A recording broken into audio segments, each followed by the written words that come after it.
네, 안녕하세요. 저는 현재 설치 작업을 하고 있는 작가 공현진이라고 합니다. 반갑습니다. 오늘은 제가 지금 활동하고 있는 불쏘시개 클럽, 그리고 그 클럽의 첫 단체 전시인 불쏘시개 전에 대해서 좀 소개를 드리고 싶어요. 사실 제가 작가로서 이제 활동을 하면서 여기 중구에 오게 된 거는 이제 막 1년 정도 된 것 같습니다. 그 전에는 다른 동네에서 이제 살다가 이번에 중구로 아주 우연한 기회로 이제 와서 또 좋은 작업 환경 속에서 지금 계속 활동을 이어나가고 있는데요. 이런 활동들을 이제 제가 지속할 수 있게 된 계기가 중구 문화예술 거버넌스를 통해서입니다. 중구 문화예술 거버넌스는 여기 중구 내에서 활동하는 예술가들, 그리고 기획자들, 그리고 중구청, 중구문화재단, 여러 민과 관이 협력해서 이제 활동을 하고 있는 큰 조직 혹은 단체라고 보시면 될 것 같아요. 이 안에서는 저희가 여러 가지 마을을 기반으로 한 프로젝트라든지 아니면 정책과 관련해서 어떤 시민분들을 위한 그런 프로그램 같은 것도 많이 기획을 해서 활동을 하고 있고요. 제가 작가로서의 본업도 있지만 이 거버넌스 안에서 일꾼장으로서 같이 활동을 하면서 2019년도 1월부터 지금 계속 활동을 같이 하고 있어요. 거버넌스 활동을 통해서 제가 좀 이런저런 고민을 하다가 중구내에 있는 예술가분들이 다 같이 모여가지고 뭔가 할 수 있는 게 없을까라는 생각을 하게 됐어요. 그래가지고 저희가 만든 게 창작의 민족이라는 아티스트 워킹 그룹입니다. 창작의 민족 안에는 여러 중구를 기반으로 활동하는 예술가분들이 많이 있는데 그 중에서도 작업실이 필요하다든지 아니면은 어떤 프로젝트를 진행할 때 좀 다른 사람들과의 협업을 통해서 진행하고 싶은 분들이 있었어요. 그래서 그런 분들이 이렇게 모여가지고 저희가 불쏘시개라는 클럽을 결성하게 되었습니다. 그래서 이번 전시는 그 불쏘시개 클럽의 첫 단체전이고요. 사실 이 불쏘시개라는 그 이름에 대해서 좀 설명을 더 드리고 싶어요. 불쏘시개가 가지고 있는 그 사전적 의미가 총 두 가지가 있는데, 첫 번째로는 큰 불을 내기 위해서 이제 필요한 것들을 태우는 그런 의미로서의 불쏘시개가 있고요. 그리고 두 번째 의미가 좀 저희들한테 굉장히 인상 깊게 다가왔었는데, 두 번째 의미는 어떤 정말로 중요한 일이 잘 되게끔 하기 위해서 그 준비 과정을 일컫는 말이라고 이제 그 의미가 그렇습니다. 어떻게 보면은 지금 여기에 모여 계신 작가님들이 총 저를 포함해서 6명 정도가 있는데 한때 작업을 굉장히 열심히 했던 분들도 있고 지금도 왕성히 활동하시는 분들도 있고요. 그런데 어떤 생계의 문제 때문에 혹은 학업 때문에 혹은 좀 금전적인 문제 때문에 여러 가지 복합적인 문제들 때문에 창작 활동을 그동안 좀 쉬셨던 분들이 많이 있었어요.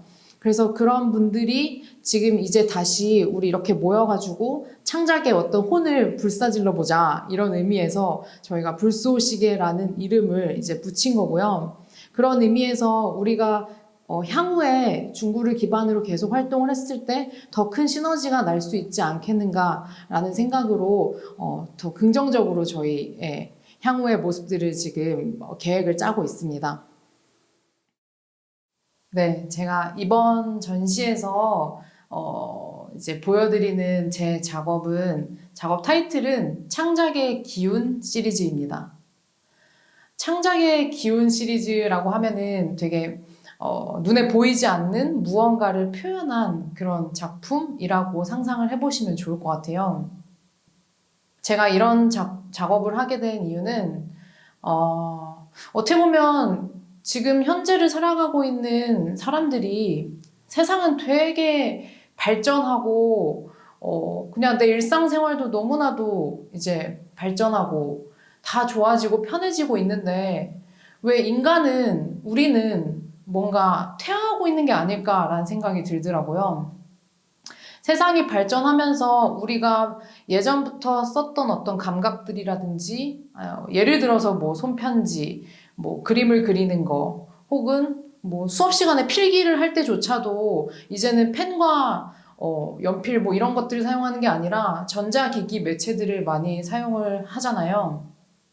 전 그러면서 인간들이 자신의 어떤 손의 감각, 그리고 어떤 창작의 감각, 창작력, 내가 좀 더 생각하고 내가 고민하는 어떤 아날로그적인 흔적들, 그런 것들을 많이 사용하지 않고 점점 그런 것들이 퇴화하고 있는 게 아닐까라는 생각이 들었어요. 그래서 저는 이번 전시에서 인간에게 그런 창작의 욕구라든지 아니면 창작의 감각, 창작의 기운을 쓰는 것이 얼마나 중요한 일인지 그런 것들을 좀 강조하고 싶었고, 제 전체적인 작품이 여러 가지 설치 형식으로 되어 있는데 그런 창작의 기운들을 느껴볼 수 있을 만한 그런 인간 군상이나 아니면 어떤 그 그림, 페인팅 혹은 설치 구조물 이런 식으로 좀 표현을 해서 이번에 전시에서 이제 준비를 하게 되었습니다. 이 작업 같은 경우는 그 창작의 기운 시리즈 안에 이제 속해 있는 하나의 어떤 시리즈물이라고 이제 보시면 될 것 같은데, 이 작업은 특히 여기 이렇게 이 세 개가 세트로 보여지는 건데, 요거 같은 경우는 야무지게 생각하는 얼굴 전개도라고 적혀 있어요. 이거는 어떻게 보면 예술가의 어떤 초상? 예술가가 어떤 얼굴을 하고 있는지 그런 것들을 좀 보여주고 싶어서 만들었던 작업이고, 우리가 예술을 하는 데 있어서 굉장히 여러 가지 감각들이 필요한데, 제가 이 창작의 기운을 표현하는데 어떤 것들이 이제 필요할까 이제 그걸 고민하다가 이 독설과 인내가 무조건 필요하다라는 생각이 들어가지고 그걸 굳이 이렇게 좀 직설적으로 보여주고 싶었어요. 그래서 이 예술가가 무언가를 표현하는 데 있어서 끝없는 어떤 고민을 많이 하겠지만 그 과정 속에서 스스로도 어떤 자기 성찰도 하고 자기 어떤 고민도 굉장히 많이 하겠지만, 그거를 바라보는 어떤 관람객의 혹은 비평가의 어떤 독설도 필요하고, 그리고 그 과정 안에서 예술가가 스스로 인내하는 시간들이 필요하지 않겠는가라는 생각으로 이제 이런 작업들을 표현해 봤습니다. 여기 요 시리즈, 이 작품의 제목은 창작력입니다. 제가 이 작품을 창작력이라고 이름을 붙인 이유는 보시면은 제가 의도한 거는 여기 위에서부터 이렇게 아래로 감상을 하셨으면 해가지고 제가 저 구조물을 저렇게 매달아 놓은 건데요. 저희 집이 제 어릴 때부터 할머니가 굿을 되게 많이 하셨는데, 그런 굿판 같은 데를 가면은 되게 재밌었던 게 그 굿을 하는 장소 그 주변에 꼭 깃발 같은 걸 세워놓더라고요. 근데 그 깃발이 의미하는 게 그날 굿을 할 때 내 조상을 위해서 굿을 하든 뭐 어쨌든 내가 이렇게 원하는 신을 불러들이기 위해서는 그 깃발이 있어야 되고, 그 깃발에 우리가 부른 그 신이 올바르게 깃들 수 있도록 하는 의미로 그런 것들을 이제 설치를 해놨다고 하시더라고요. 그래서 저도 이번 전시에서 창작의 기운이라는 눈에 보이지 않는 것을 이제 표현하려고 하는데, 이제 물리적으로 제가 작품을 설치하는 것도 굉장히 어떤 효과가 있겠지만, 눈에 정말 보이지 않는 창작의 기운이라는 게 이 공간에, 그리고 내가 설치한 구조물에 깃들 수 있으면 얼마나 좋을까, 그런 생각을 하게 되면서 어떤 그런 깃발, 굿땅에서 이제 설치된 깃발 같은 기능을 할 수 있는 그런 섹션이 하나 있으면 좋겠다라는 생각을 했어요. 그래서 이제 이 창작력이라는, 저에게는 그런 깃발과도 같은 역할을 할 수 있는 그런 작품을 구성해서 이제 여기다 설치를 해봤고요.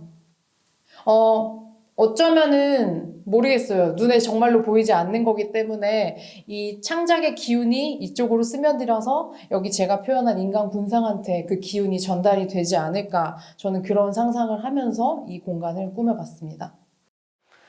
여기 전시 공간 자체가 되게 특이한 게, 어떤 그냥 기성주택?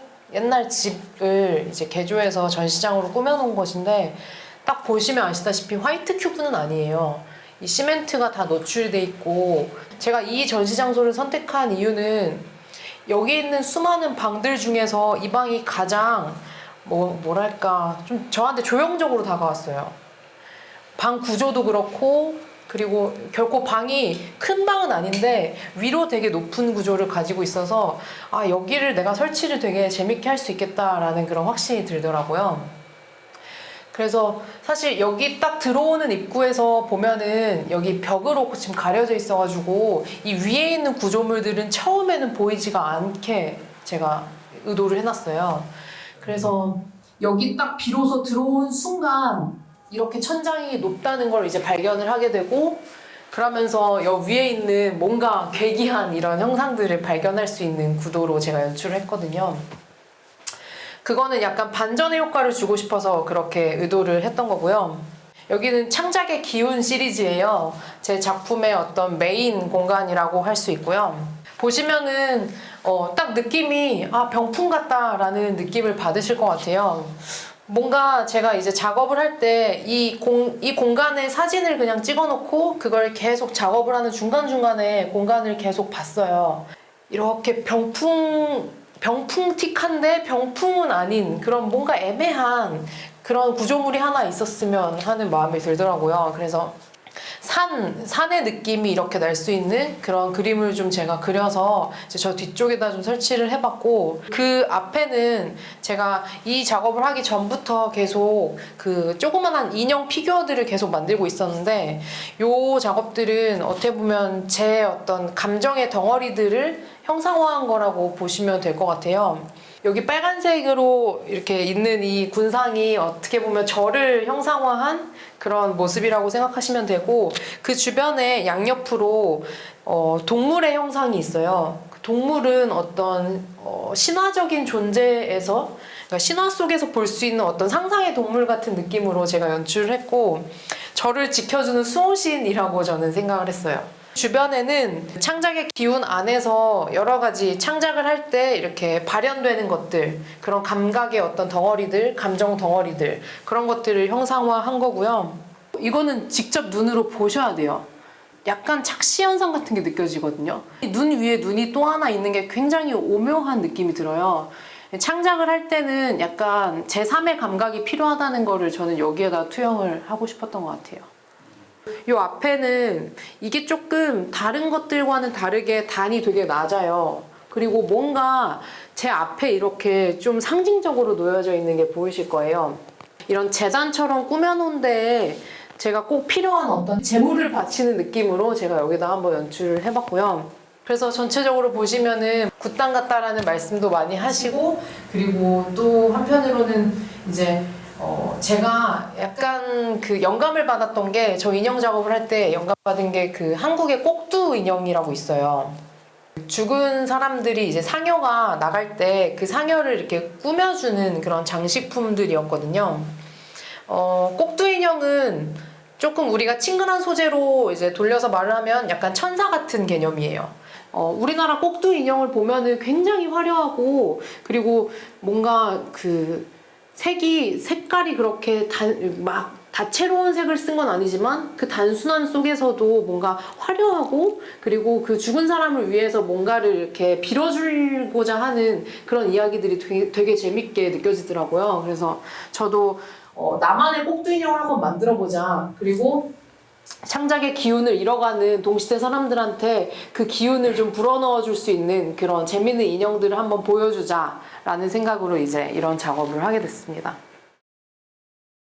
어떻게 보면은 이 간판처럼 제가 표현을 한 게, 이 소재 자체도 껍데기고 여기에 쓰여있는 단어도 껍데기고, 근데 이게 하나의 어떻게 보면 제 모습으로 투영하는 게 맞는 것 같아요. 저도 그런 생각으로 이걸 여기다 설치를 했는데, 제가 올해 초쯤에 그런 생각이 들었어요.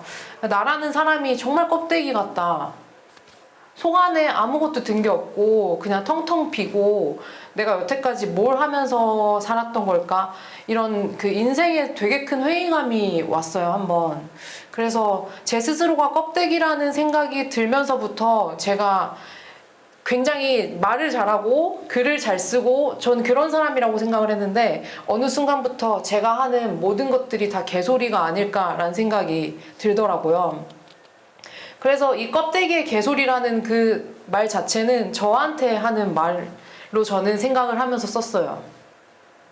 사실 제가 내가 하는 말들이 다 개소리라는 걸 느끼고 나서부터 사람들 앞에서 말을 하는 것도 굉장히 힘들었고, 그리고 뭔가 글을 쓰는 것도 너무 힘이 들더라고요. 그래서 제가 이 간판을 쓰고 나서 작업을 내가 계속 할 수 있을까? 라는 그런 고민이 좀 찾아왔어요.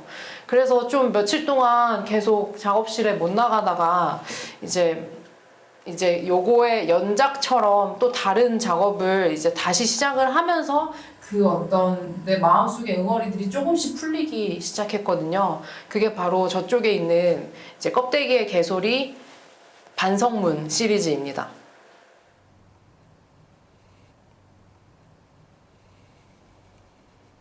이게 시바툴이라는 재료거든요. 그 주재랑 경화제를 이렇게 섞어서 반죽을 하면은 딱딱하게 굳는 그런 재질이에요. 그래서 제가 이 시바툴이라는 재료를 굉장히 이렇게 재밌게 사용을 많이 했었어요.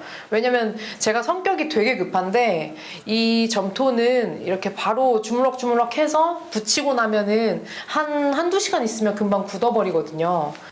제가 전달하려는 그런 메시지들을 가장 잘 적합하게 표현이 된다라고 생각을 들어서 이 소재를 선택을 했고, 보시면은 제가 어떻게 이 인형을 이렇게 빚었는지 그런 것들이 다 아마 보이실 거예요. 제가 이렇게 손을 줘서 이렇게 힘으로 누른 부분들은 푹 들어가 있고, 이렇게 살을 붙인 부분들은 이렇게 나와 있고, 그런 것들이 작가가 작품을 할 때 이 작가의 손맛이라고 하는데, 그런 것들이 어떻게 이제 작품에서 구현이 되는지 그런 걸 아주 적합하게 이제 보여줄 수 있는 적절한 소재라고 생각을 해서 저는 이 재료를 주로 많이 사용을 하고 있습니다.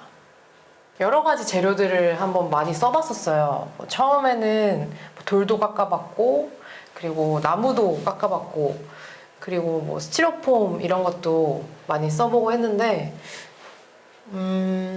어느 날 그런 생각이 들더라고요. 내가 만드는 것들이, 그러니까 전시 기간이 끝나고 나면 제가 작품을 판매하지 않는 이상은 그냥 쓰레기처럼 남는 것 같다는 그런 생각이 들더라고요.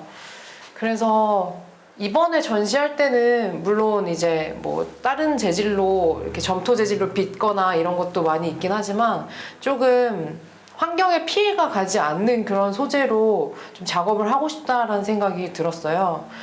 우선은 저는 조각을 전공했지만 그 종이 위에다가 무언가를 그리는 그거 자체에 되게 큰 희열을 느끼고 있더라고요. 내가 그러면 그림을 그릴 때 어떤 종이에다가 그리면 좋을까 여러 가지 이제 실험을 해봤는데, 그 중에서도 유난히 이 종이박스에다가 그림을 그리는 게 굉장히 이제 매력이 있다는 걸 깨달았어요. 저는 이 종이박스를 쓰는 그 이유가 어디에서 비롯됐는지를 한번 생각을 해보니까, 제가 학창 시절에 되게 이제 남들이 하지 않는 것 중에 하나가 뭐였냐면은, 저는 이렇게 길을 가다가 어떤 폐유지함이나 아니면 뭐 쓰레기장이나 막 고물상 같은 데를 지나가면은 막 가슴이 설레고, 저게 뭔가 보물이 있을 것 같아 라는 그런 생각을 진짜 많이 했거든요. 그때부터 이제 막 뭐 중학생 때 아니면 고등학생 때 쉬는 시간이 되면 저기 폐유지함에 가는 거예요. 그래서 그 안에서 뭔가 재밌는 것들이 있지 않을까 하고 뒤지는 게 약간 습관이었어요. 그러니까 그 안에서 처음 저는 저한테 맞는 재료를 발견한 느낌이 들었던 거죠. 그런 것들이 저한테는 되게 좀 색다른 느낌으로 다가왔고, 그거를 제 작업에 있어서 어떻게 차용할 수 있을까 이제 그걸 고민을 하다 보니까 자연스럽게 종이박스 위에 그림을 그리고 이제 표현을 하는 게 이제 나왔던 것 같아요. 이 버려진 종이박스 그 누구도 거들떠보지도 않거든요. 그리고 내가 불편한 어떤 감정이라든지 인간이 살아가면서 겪을 수 있는 수많은 감정들 속에서 좀 더럽고 아니면 깨림직하고 아니면 눈에 보이지 않고 뭐 어떤 기운들 그런 것들을 계속 제가 고집하는 것들이 저는 그런 게 사실은 굉장히 되게 중요하지 않나라는 생각을 하거든요. 그냥 종이박스는 폐유지함에 버려질 뿐이고 그것들은 그냥 가치가 없어 라고 생각을 한다면 그건 정말 그거대로 끝나는 걸 수 있는데 저는 그 안에 내가 온기를 불어넣고 그리고 내 창작의 기운을 불어넣고 그렇게 하다 보면은 그 작은 종이 쪼가리 하나도 굉장히 유의미해질 수 있고 그리고 심지어는 이렇게 전시장에 찾아오시는 분들이 그런 작업을 보고 뭔가 색다른 기운을 얻어갈 수 있지 않나라는 생각을 해요. 이게 약간 제 욕심이자 어떤 고집인 것 같은데 사실 이거는 조금 어떻게 말씀드리면 좋을까 좀 고민도 되는데 작품이 제가 작가로서 이제 활동을 계속 하고 있는데 작품을 파는 게 쉽지가 않더라고요. 그리고 보통 작품을 이제 팔 때 보면은 조금 영구적인 소재로 만들어진 작업들을 많이 원하세요. 그러니까 구매를 원하시는 분들이. 이제 종종 저한테 이런 걸 사고 싶다라고 했을 때는 제가 어떤 이렇게 아주 견고하게 만든다든지 아니면 뭔가 잘 포장이 돼 있다든지 보통 그런 것들을 많이 이제 선호하시더라고요. 그래서 솔직히 제가 하는 어떤 이런 실험적인 작업들은 조금 판매가 어렵다라는 생각을 좀 하게 됐어요. 그래서 제 나름대로 이걸 어떻게 돌파해낼 수 있을까 그게 개인적인 고충이기도 합니다.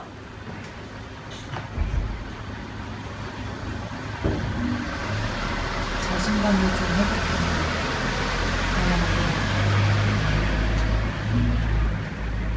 자신감이라고 할까 아니면 자존감은 강하지만 자신감.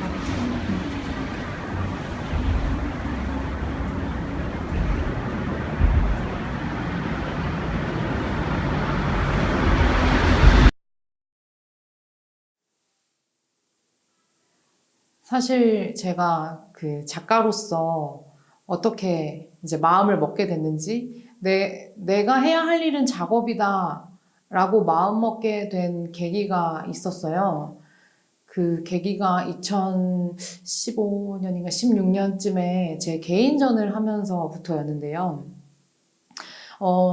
저는 어떤 전시 공간을 굉장히 중요하게 생각하는 편인데, 제가 조각을 전공해서 그런지 제 작품이 놓여질 공간이 어떻게 생겼고 그 공간이 어떤 그런 내용들을 담고 있는지 그런 것들을 굉장히 좀 집중하면서 많이 보곤 했어요. 그러다가 제가 되게 괜찮은 공간을 하나 구해서 거기서 전시를 하게 된 그런 계기가 있었는데 거기 공간이 그 미아리곡의 다리 밑에 있는 유휴 공간이었어요. 그 다리 밑에 공간에서 제가 이제 여러 가지 조각 작품들을 설치를 해서 전시를 한 10일 동안 했는데 그 10일 기간 내내 제가 전시장에서 계속 있으면서 한 가지 어떤 행위 같은 걸 했었거든요. 그 행위가 뭐였냐면 바로 걱정을 써드립니다 라는 프로젝트였습니다. 걱정을 써드립니다 라는 프로젝트는 쉽게 말해서 제가 전시장에 찾아오는 분들의 이야기를 듣고 그 이야기의 주제는 내가 요새 걱정이었던 거 아니면 내가 좀 남들한테 털어놓지 못해서 좀 마음속에 불편한 것들 그런 것들을 저한테 얘기를 이제 해주시면 제가 그 얘기를 듣고 제 나름대로 영감을 받아서 부적을 써주는 그런 프로젝트였어요. 사실 그게 저는 그 당시에 너무 걱정이 많고 사람들은 도대체 무슨 생각을 하면서 살까 그런 것들이 궁금해서 그런 프로젝트를 이제 시도하게 되었는데 그 프로젝트 속에서 제가 의도하지 않았던 더 큰 어떤 감정들을 느낄 수가 있더라고요.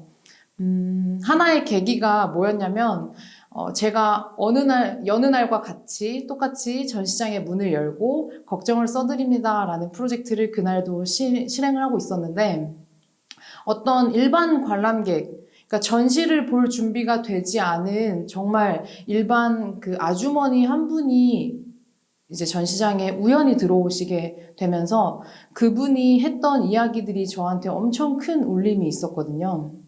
사실 그분이 이거는 꼭 우리 둘만의 비밀로 하자라고 얘기를 하셔가지고 제가 이 영상을 통해서 디테일하게 무슨 이야기들이 오갔는지에 대해서는 자세하게 말을 할 수는 없지만 그분이 그날 저한테 털어놓고 간 그 걱정들이 저한테 굉장히 크게 다가왔고 그리고 제가 할 수 있는 한 모든 정성을 다해서 그분한테 한 장의 부적을 써드리고 그리고 그 부적을 받아가실 때 표정을 보면서 제가 느낀 게 내가 이래서 예술을 하고 싶어 했구나 그런 계기가 되었어요.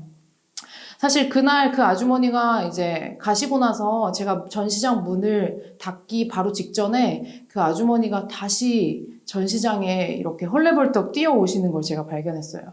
그리고 한 손에는 아주머니가 저 먹으라고 음료수랑 이런 것들을 잔뜩 사가지고 오셨거든요. 그러면서 그 아주머니가 저한테 했던 말이 내가 너를 오늘 처음 봤지만 그리고 너한테 내가 할 소리 안 할 소리를 다 했지만 오늘 내 얘기를 들어줘서 너무 고맙고 그리고 너가 이렇게 부적도 써주고 얘기를 들어줌으로써 내가 오늘 정말 큰 위안이 됐다라고 그렇게 진심을 다해서 말씀을 해주시더라고요. 그때 저는 딱 나 앞으로도 계속 이거 해야겠다라는 생각이 들었어요. 그리고 내가 만약에 작가가 된다면 나는 사람들한테 그런 영향을 줄 수 있는 그런 사람이 돼야지, 그런 작가가 돼야지 라고 이제 마음을 먹게 된 계기가 되었던 것 같습니다.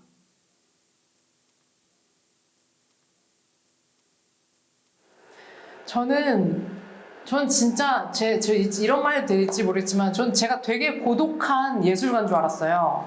엄청 고독하고 막 처절한 삶을 살아가는 사람이라고 생각했고 이 세상은 다 고독으로 가득 차 있다라고 착각 속에 빠져서 살았었던 것 같아요. 근데 요새 보면은 저는 세상은 그냥 돌아가는 것 같아요. 아무런 그런 거 없이 세상은 그냥 돌아갈 뿐이고 그 안에서 내가 어떤 마음을 갖느냐 그게 가장 중요한 것 같아요. 오늘 아침에 내가 눈을 떴을 때 내가 얼굴을 찌푸리면서 일어난다면 그날 하루는 정말 좀 짜증난다 이런 생각이 들 수 있을 텐데 근데 오늘 하루도 나 좀 괜찮게 할 수 있어 잘해보자 라는 그런 긍정적인 생각을 갖고 아침에 눈을 뜬다면은 세상이 아름답다라고 생각이 들지 않을까 싶어요. 결국 그 궁극적으로 제가 작업을 통해서 사람들이 무언가 기운을 냈으면 좋겠다라는 그런 어떤 공통적인 키워드가 있기 때문에 저 스스로도 그런 사람이 되려고 노력을 하는 것 같습니다. 우선 오늘 이제 제 전시를 이렇게 설명을 하면서도 많은 걸 좀 느꼈는데요. 되게 오랜만에 전시를 했어요. 지금 하고 있는 전시가 저한테 굉장히 큰 전환점이 되었다고도 볼 수 있을 것 같은데 사실 작가로서 지속적인 창작 활동이 굉장히 중요한데 제가 여러 가지 이유들 때문에 한 2, 3년 정도 작업을 좀 쉬었어요. 그러면서 정말 고민 아닌 고민만 계속 늘어났던 것 같아요. 근데 그 어떤 저의 고민과 침묵을 깨고 이번에 내가 아직 다 완성되진 않았지만 내 있는 그대로의 지금의 모습을 좀 솔직하게 보여주고 싶어서 이번에 이런 전시를 이제 만들게 됐고요. 사실 앞으로도 지금 제가 하는 저런 어떤 창작의 기운들을 이제 끌고 와서 그것들을 사람들한테 보여주고 그리고 그로 인해서 사람들이 좀 힘을 얻어갈 수 있는 그런 작업들에 계속 집중을 하지 않을까 그런 생각을 하고 있고 만약 가능하다면 지금보다는 조금 더 작업적인 어떤 밀도라고 해야 될까요? 그리고 어떤 내공이라든지 그런 것들이 조금 더 쌓이고 제 스스로가 조금 더 만족할 수 있는 그런 작업을 하기 위해서 좀 다작이 필요할 것 같습니다. 이제 작업실에서 계속 있는 시간들이 더 많아질 것 같고 솔직히 이제 여러 가지 살면서 제가 굉장히 고민이나 걱정을 되게 많이 하는 사람이더라고요. 처음에 작업을 이제 시작을 하게 된 계기도 나 왜 이렇게 걱정이 많지? 왜 이렇게 고민이 많지? 라는 것에서부터 제가 출발을 했기 때문에 가능하다면은 좀 고민과 걱정을 좀 내려놓고 내가 솔직하게 표현할 수 있는 것들을 더 이렇게 진중하게 사람들한테 보여줄 수 있는 그런 작가가 되는 게 앞으로의 목표입니다.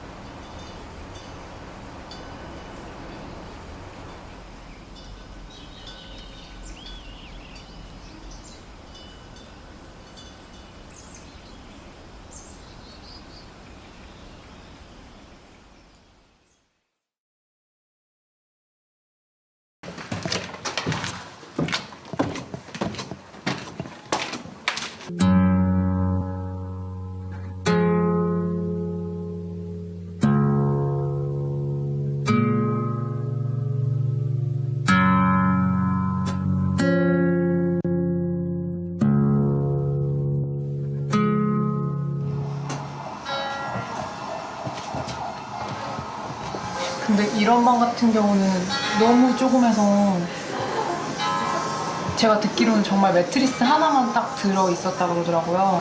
틈이 이 정도만 딱 생기게끔 해갖고 매트리스 하나만 딱 놓여져 있는 구조?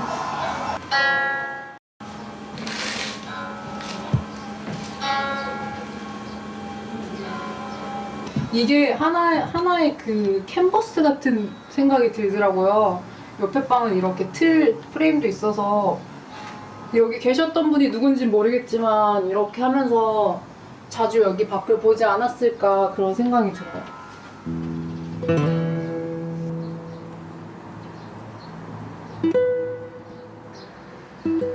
제가 같은 나이 또래라고 저는 생각을 하거든요. 제가 지금 이제 26살이니까 어떤 생각을 갖고 이곳에서 일을 하고 어떤 일들이 벌어졌는지는 저는 본 적이 없지만 뭔가 약간 슬픈 감정들도 있고 그리고 방 안에 어쨌든가 제가 들어와서 설치를 하다 보면 그 생각이 떠나질 않더라고. 이상하게 여기 있는 동안 계속 아무리 익숙해지고 싶어도 익숙해지지 않는 공간이고